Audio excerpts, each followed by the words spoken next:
Welcome to Felony Friday, a presentation of the Lions of Liberty podcast. Here is your host, John Odermatt. Felons, friends, and freedom lovers, welcome back to another edition of Felony Friday, a weekly show right here on the Lions of Liberty podcast. Of course, Felony Friday is the show where each and every single week, each and every Friday, I focus on exposing injustice in this nation's broken criminal justice system. This show, Felony Friday, is one of three shows that we have here on the Lions of Liberty podcast. We have a show every Monday hosted by Mark Clare, our longest running show, our flagship program, where Mark, on the format of his show, is he'll do interviews with leaders in the libertarian movement. He'll host roundtable discussions. And every Wednesday, we have a show hosted by Brian McWilliams. It is your weekly shot of culture, comedy, and liberty every single Wednesday. Brian doing a fantastic job with that show. And this past Wednesday, check it out. Brian had on the woman's name is escaping me, but an expert who's she was born and raised in Venezuela. She now lives in Washington, D.C. But Brian and her talked about the Venezuelan situation, all about that. Brian also touched on the State of the Union address. So very entertaining show. Be sure to check that out. Now, today's episode of Felony Friday is the 162nd episode of this show. So that means the show notes page, which there's going to be a lot of stuff on the show notes page today, guys. Tons of articles I'm going to be talking about different things trending in the news. I'm going to play a little Is the Crime at the end. And I'm going to do all of that stuff with just me. That's right. This is a solo show. It'll be about a half hour. Really, what happened, to be totally honest with you guys, is I have several interviews that, really I have interviews lined up for the next 7 or 8 weeks and shuffling people in and out, trying to schedule everything. And I wound up with a dead spot. I had a very high level, very big interview that fell through for the time being. I'm very hopeful that I will be able to get it back and still do the interview. I don't want to say who it was or what it's about, but I'm hopeful that that interview will still happen in the near future. But looking at what I have mapped out over the next 6 or 7 weeks, guys, it's some entertaining stuff. It's some really good stuff. I'm pretty proud. I think we've hit the ground running this year with Felony Friday and the whole Lions of Liberty podcast. Really excited about the direction of this show, direction of the Lions of Liberty podcast. Of course, Mark and Brian both talked about on their shows this past week that we're going to be mixing in more of our roundtable discussion format, our libertarians in living rooms drinking liquor format. We're going to have it about once a month per show. So that means on Mark's show, he'll have once a month in LILDL, Brian's show the same. And then on Felony Friday, it'll probably occur in a Is It a Crime type roundtable. Of course, there'll be some liquor being drank. It'll be an LILDL, but it might be a little bit more low-key. I don't know. We'll feel it out. We'll see how it goes. I'm excited about that because that is our most popular content. We get the best feedback from those roundtable discussion shows where there's not a lot of thought goes into them sometimes, shooting off the hip, just talking and having a good time. So looking forward to that stuff. Let's get into talking about a couple topics today. I want to start out just touching on the State of the Union. Let me grab a sip of water. State of the Union. So obviously I'm talking about it from a criminal justice point of view. But first of all, before I dig into that, I just want to say overall, looking at the way that Trump really was able to use the State of the Union address from a messaging standpoint, a persuasion standpoint, whatever you want to call it, I think he did a fantastic job. There were several very, very big moments where I think Trump does best when he's, kind of shooting off the hip, when he has his rallies and he's just talking, talking shit to the crowd and having a good time. State of the Union, not really in that wheelhouse, and State of the Union more scripted, obviously. I think Trump's two best moments, though, were when he went off script. One of them had nothing to do with criminal justice reform, when he was pointing out the record numbers of women in the workforce. And then, of course, he played it perfectly. Record numbers of women in Congress, and they went nuts for it. And that visual right there, all the women standing up cheering Donald Trump, the supposed woman hater and serial abuser, which there's no evidence for. But I'm not a Trump supporter, but I just got to say that. But really, I think the biggest moment and the most important moment, really historically, and I think even in the current times, I think there's a lot of optimism around this, and that is with when Trump called out Alice Johnson. Alice Johnson, of course, was arrested sentenced, I should say, back in 1996. She was a first-time offender. She was sentenced to, or she ended up serving, 22 years for conspiracy to possess cocaine, attempted possession of cocaine, and money laundering. And she has this long sentence, and Trump commutes her sentence. This was, of course, Kim Kardashian got involved, and that whole thing that happened there, which it was weird when it happened because a lot of people in the criminal justice movement were saying nasty stuff about Kim Kardashian and she shouldn't be getting involved. But look what that led to. You have Donald Trump during the State of the Union address, the whole nation's watching, and he, calls on Alice Johnson to stand up, and everyone goes wild, goes nuts. And he talks about all of the things she did while she was in prison and how fantastic it is for second chances, for her to get out of prison and have a second chance to be with her family, et cetera, et cetera. Just what a special moment. And to see that from a Republican president, I mean, imagine, turn back the clock to George W. Bush or his dad, George H.W. Bush. I mean, these guys were tough on crime conservatives. Never in my wildest dreams would I ever imagine a Republican president at the State of the Union talking about criminal justice reform, talking about the need for second chances to allow these individuals who have been locked away in prison to come back in and contribute to society. And then he didn't stop there. He moved on right next to called on Matthew Charles to stand up. Matthew Charles was the first person to be released due to the First Step Act. And honestly, I did not know a lot about the background of Matthew Charles, and I researched it for this show here today. But this guy, freaking crazy stuff happened to him in the past couple of years. So he's sentenced, first of all, to 35 years in prison back in 1996. See, 1996 was a bad year. Who was president back in 1996? Let me see if I can remember that. Oh, that was Bill Clinton, wasn't it? Yeah, tough on crime Bill Clinton. Good old Democrat. The Clinton Democrat criminal incarceration machine. Anyway, 1996, arrested on drug-related charges at the age of 30. And then in 2015, so he has this long sentence 35 years in prison.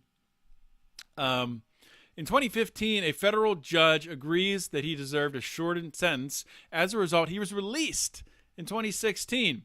During his time out, he did not reoffend, but after an appeals court reversed the judge's ruling, Sharp was ordered to serve the full 35 years behind bars.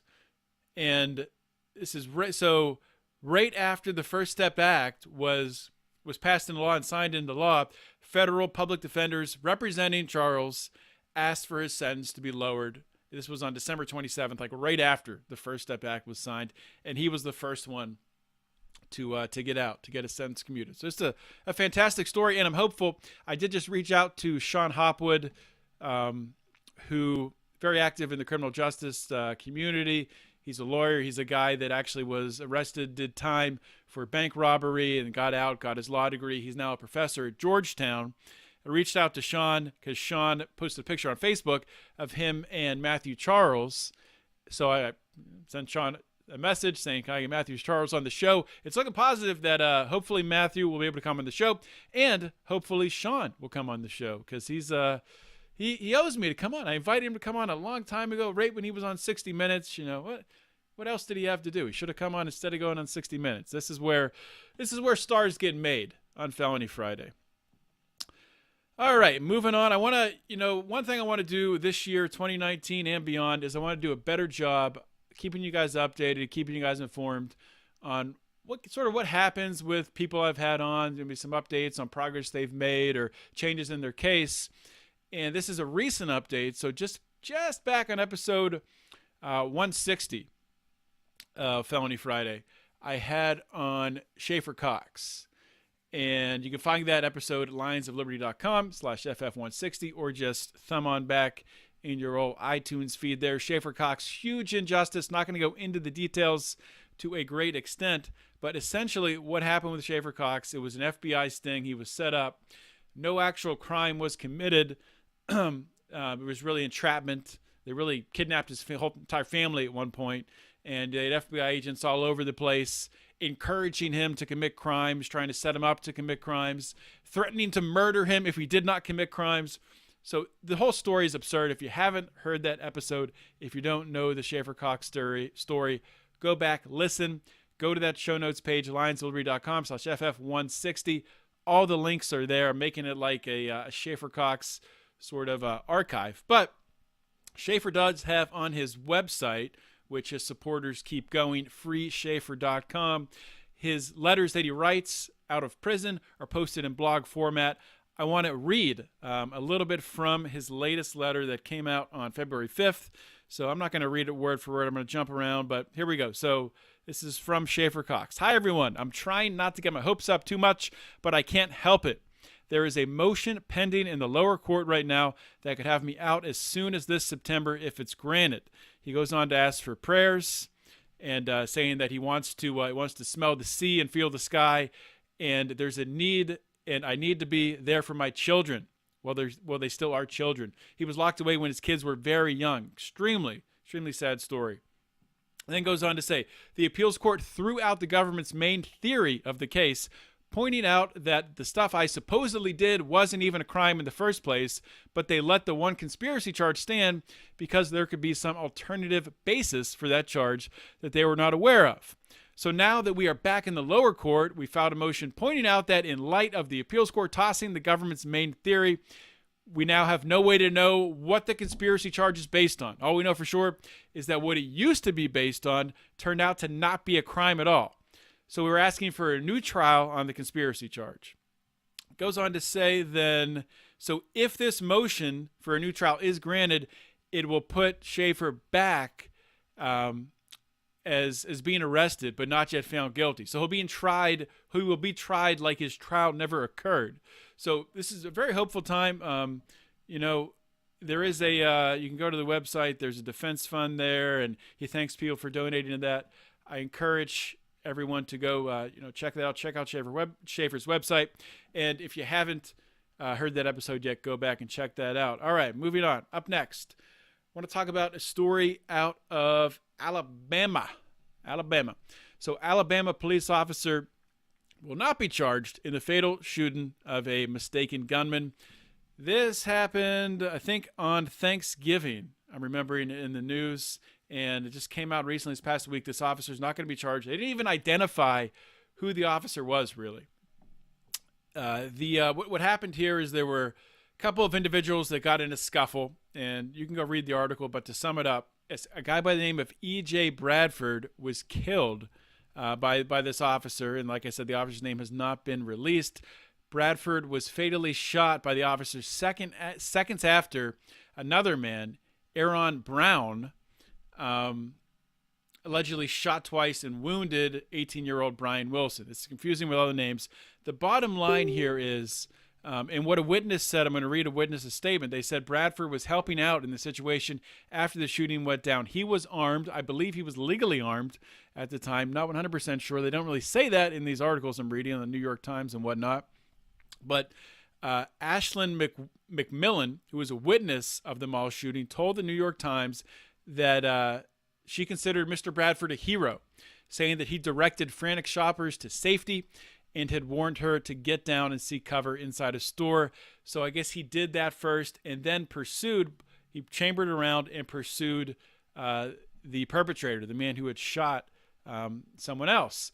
And at that point in time, when he's coming out in the mall with his gun drawn, an officer comes onto the scene, sees this, and shoots and kills Mr. Bradford. Now, this is a very difficult case, and, it's easy to have a sort of knee-jerk reaction, and blame the officer here. And, I'm not saying that the officer's not at fault, but it's hard. I think people have to understand that, and this goes out to people there that conceal carry and, are really concealed carrying to protect themselves, protect their family, and to just serve as someone in the community as a good guy with a gun.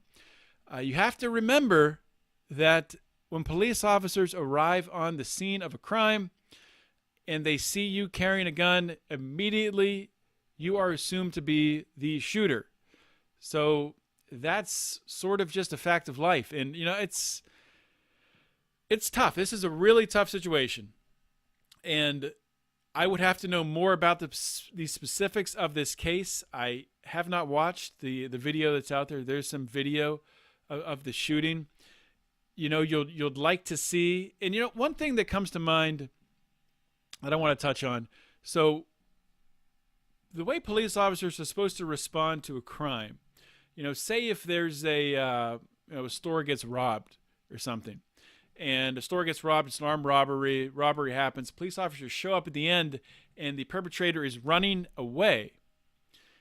If they're running away and nobody else is in harm's way, then it's not in their rights to then just shoot the person in the back as they're running away. Sure, pursue them, but unless someone else's life is in danger, they can't assume they showed up late. They're obviously going to pursue the person and try to arrest them, but they can't serve as judge, jury, and executioner right there. And, they're basically acting as all three and executing a person on the spot for a robbery that, there's pretty much no due process in that situation. So I guess to summarize this, it's really tough, but the point is we want, as much as possible, we want due process to happen, obviously, right? So officers should be trained in a way that when they come to a scene of a crime, when they're assessing a crime, that they are assessing it for those things. Is somebody in danger? Is somebody about to get shot? Is somebody about to get killed? Is somebody's life on the line? Is somebody firing at the officers?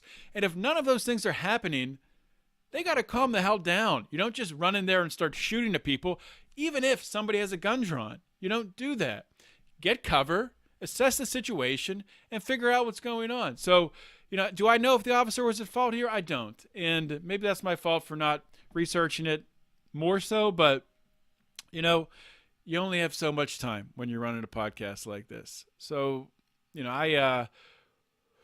I'll link to it on the show notes page, and you can check it out yourself. And as always, this is a good topic to discuss in the Lions of Liberty forum, our Facebook forum. You can find that on Facebook. Go to the search bar at the top and type Lions of Liberty forum in there. You can join, and there's great discussions going on all the time. So check that out. Next thing I want to talk about, Hawaii. Crazy people in Hawaii want to ban cigarettes. You believe this stuff? Very short note here. So Hawaii is flirting with the idea of becoming the first state to ban the sale of cigarettes. The ban they're proposing would really run effectively. They would be banned by 2024. So this way this is set up is kind of funny. The ban would go into effect progressively. So this would start next year, and by raising the minimum age for buying cigarettes from 21 to 30. And then 2 years later, no one under the age of 100 would be allowed to buy cigarettes. So this is just asinine. So they don't understand black markets. They don't understand how black markets work. And this would be an absolute disaster because a lot of people still do smoke cigarettes. Maybe they roll their own cigarettes, whatever. But there's people out there that still smoke cigarettes. I think people forget that. There's a lot. Probably in Hawaii, there's a lot of people that smoke cigarettes, especially in a situation like Hawaii. If you bring in a prohibition of cigarettes, of a commodity like that, something that is has a set market in place already, and you're essentially doing this, what would happen first of all? So first, as they raise the age, the older people would buy the cigarettes and sell them to the younger people. And you know what? At the end of the day, if anybody in Hawaii is over 100, they can make a freaking killing selling the cigarettes back, buying cigarettes, and selling them back to all the younger people. So if you're getting close to 100 years old and you're a listener to this podcast and this law passes, you might want to consider moving to Hawaii. Great black market opportunity. Wouldn't advise breaking the law, but think about it. But seriously, guys, this is just insane, and libertarians out there understand this. I don't have to explain it, but in case a progressive or a conservative stumbled across this podcast and doesn't understand it, what's going to happen is when you prohibit something, you obviously take it off the market.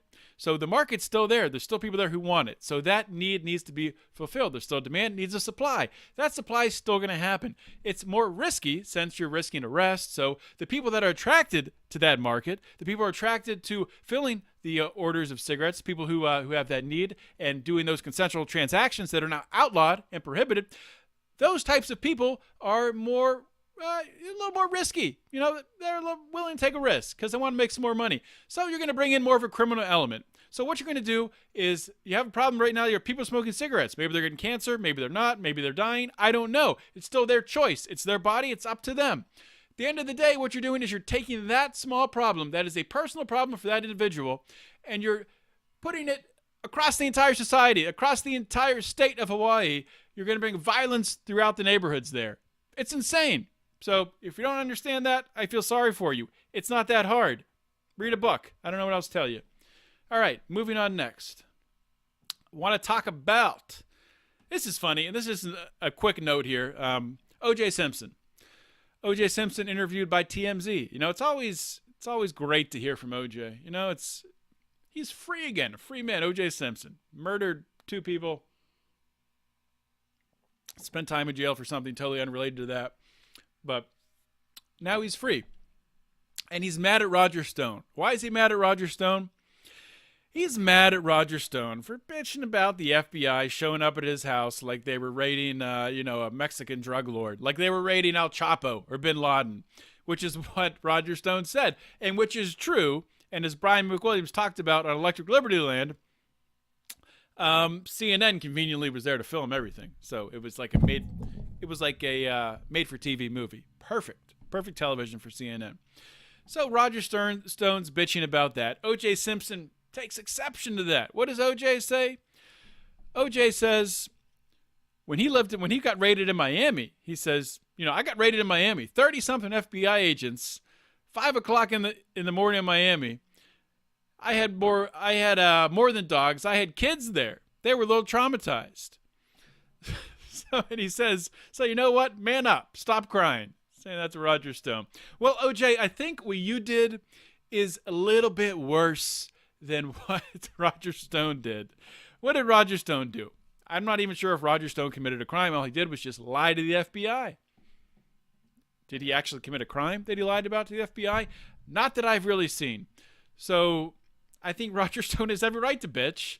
FBI raids his house. As he talked about it in an interview that I saw, he has Roger Stone's wife is hard of hearing. He was very concerned and afraid that the officers were going to come in and try to give his wife orders. She wouldn't be able to hear them, and they would shoot and kill her. I'd be afraid of that too if I was in that situation. So, you know what, OJ? How about you shut your mouth? Shut your mouth. Just be happy you're not in prison, because you should be. All right, moving on to the next one. Okay, I took some questions in the Lions of Liberty Pride. Actually, you know what? Before we do that, I want to take a quick commercial break for a message from our sponsor today. All right, and we're back, and I took a couple questions from the Lions of Liberty Pride. I said I was doing a solo show, and as always, the Lions of Liberty Pride came through. All my brothers in the Lions of Liberty Pride. First up, Bobby Wilson. He asked if James Fields was railroaded. He said there's a lot of evidence seemed to support manslaughter rather than first-degree murder. So for those that don't remember, James Field was the Charlottesville protester who drove a car through a crowd, killing a woman and injuring 40 people. And I'm not going to lie to you, I haven't followed this trial closely. I know that, so he was convicted first-degree murder in the attack, and I don't believe the sentencing has happened yet. But So the question is, and of course I remember videos from when this happened, when this occurred. I remember seeing the car. This was before he ran the car into the crowd, killing the woman. But this is back on a side street. There's people banging on the car with bats and things like that. And so the question as I understand it, I'm not a lawyer, so please consult a lawyer if you want a legal opinion. But the way I understand it, really when it comes to first-degree murder, difference in manslaughter is intent. Obviously, the intent is first degree. The manslaughter would be sort of negligence, not pre-planned. So it's hard for me to say that it's not pre-planned or not, and I think it's hard for the court to say, even in a situation like this. But just looking at the amount of people that were injured, and especially when you look at the fact that he ran from the scene of the crime, he fled, probably injuring more people as he fled. It's hard. And you can say that he felt threatened. People were banging on his car, and he thought he was maybe in danger. You have to weigh. So, was his reaction the appropriate response to the danger he felt? I would say no. Killing someone when I have a hard time thinking that his life was in danger right then. Maybe he was scared, but I don't think his life was in danger. And responding by acting recklessly and killing someone, it's hard not to. I mean, it's hard to feel bad for the guy. I definitely don't feel bad for the guy, but if you drive a car into a crowd of people, you're probably going to kill somebody. So I think that's where the first-degree murder charge comes from. Not that I don't understand where you're coming from, Bobby, and I think this would be maybe an interesting discussion for me to bring a lawyer on to talk about a case like this and some other cases. Because, like I said, I'm not a lawyer. I just play one on the podcast space. All right, next up, talking about a new Virginia bill that would force those who kill law enforcement to be killed or spend life in prison. This was brought to my attention in the Pride by Lee Letourneau. Am I saying that right? I don't know. I don't speak French. Sorry, Lee. I can say Lemieux. It's the only French word I know how to say. Mario Lemieux. All right. So this is SB. I think Lee's a Flyers fan, so it's even funnier. I didn't even realize that. This is SB 1501 and would make it impossible to reduce or amend a charge of capital murder for a person charged with the crime. Those convicted could spend life in prison or face the death penalty. The bill's moving closer to becoming law after a 35-3 vote this past Monday. So looks like this is going to happen. And the issue I have here is the issue really with any death sentence or any life sentence is the person actually guilty?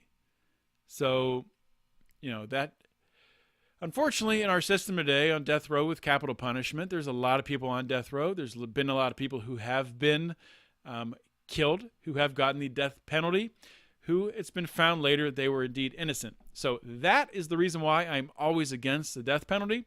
Our system, criminal justice system, is terrible in this country. And, a lot of people think when it comes to cops that they always get it right. I don't know if they do. I don't think they always get it right with regards to anything. So I would be against this law based on that alone.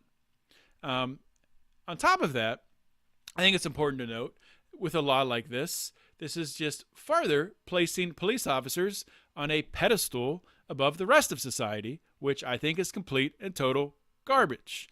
Because police officers should have the exact same rights as you or I have. Because we're both human beings, we're both individuals, and we should have the exact same rights under the law.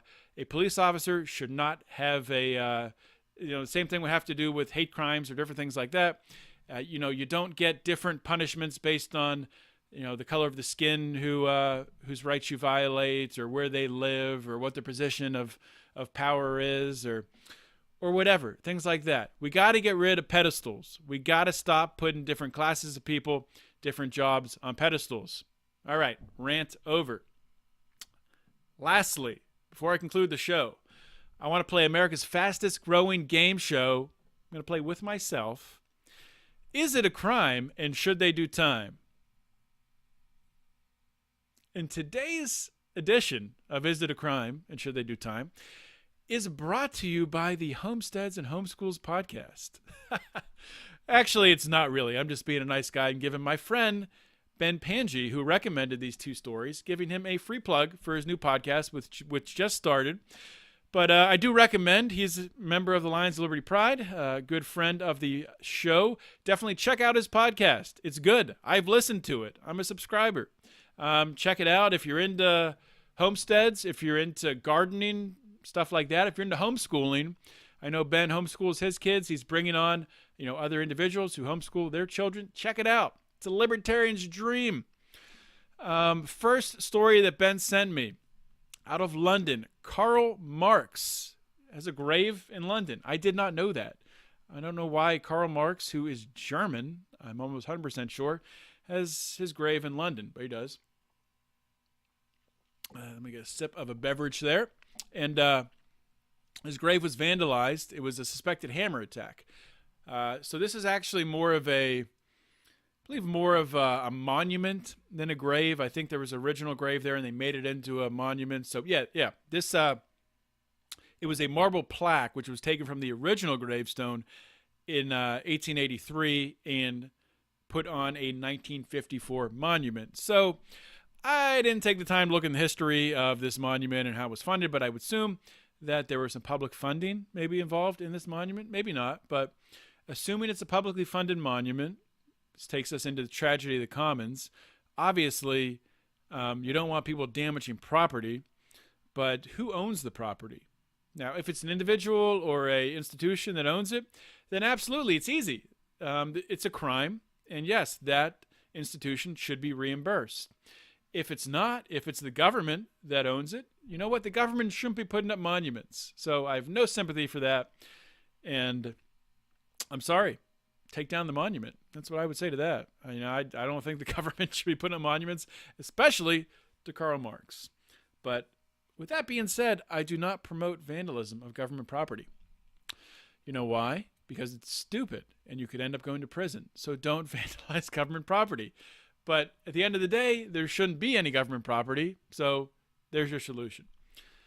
All right, last thing, and this is an interesting one. This is a tough one. So we're going to go all the way over to India for this. Vijayadaiwa, I don't know how to say that. India. Vijayadaiwa, India. A small town in India. So this is the Super Bowl of cockfighting. Roosters wearing razors and all kinds of crazy stuff like that. Birds worth as much as $700 are trained to fight. They're trained year-round to fight in this Super Bowl of cockfighting. One breeder described feeding his roosters to train, part of the training regimen, a special diet of millet, sorghum, cashews, and lizard meat. Chickens eating lizards. See, chickens are freaking dinosaurs. I don't care what you say. They're dinosaurs. They're eating lizards. Lizards are dinosaurs. Dinosaurs eating dinosaurs. I don't know. Anyway, continuing on. Each event involving dozens of fights lasts up to 3 days and draws thousands of people. So, in fact, this year they even had drones that were hovering over to record the fights and project the fights on Jumbotron or, big screen type things. Probably not actual Jumbotrons. No police anywhere. The police say they try to stop it before it starts with education and blah, blah, blah. They're probably getting paid off. So is this a crime here? That's the question. People might disagree with me here, and I'm not necessarily in favor of cockfighting or any sort of animal fighting. In fact, I'm very much against it, opposed to it. I don't think it's good. But individuals own their animals. And I think the best way to combat against something like this is not by having a government decree saying cockfighting is illegal or dogfighting is illegal or whatever it is. But I think the best way to handle this in a more free society, and Mark Claire's talked about this before, is it's more of a city-state solution, a community-based solution where communities would be making these rules. with the consent of the people who live in them. So what you would get is groups of people who don't want this type of stuff happening in their community would be living together. So would you have stuff like this happen on the outskirts? You would. But I don't think that, I mean, obviously it's happening now anyway. I just think it's sort of like the shining beacon theory. When people say America is the shining beacon on the hill, it's the community being a shining beacon, a model society. And really it go the way for everything from cockfighting to gun ownership to protecting all your individual rights. But at the end of the day, in India, this is ingrained in their culture. And until you change that, you're not going to get rid of cockfighting.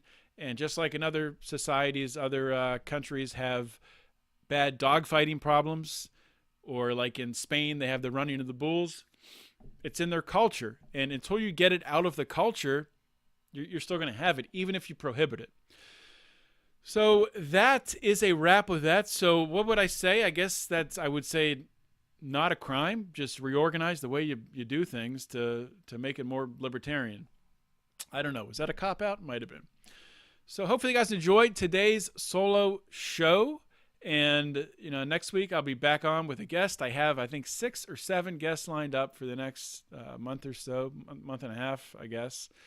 And I'm excited about it. I'm excited about the direction of the show.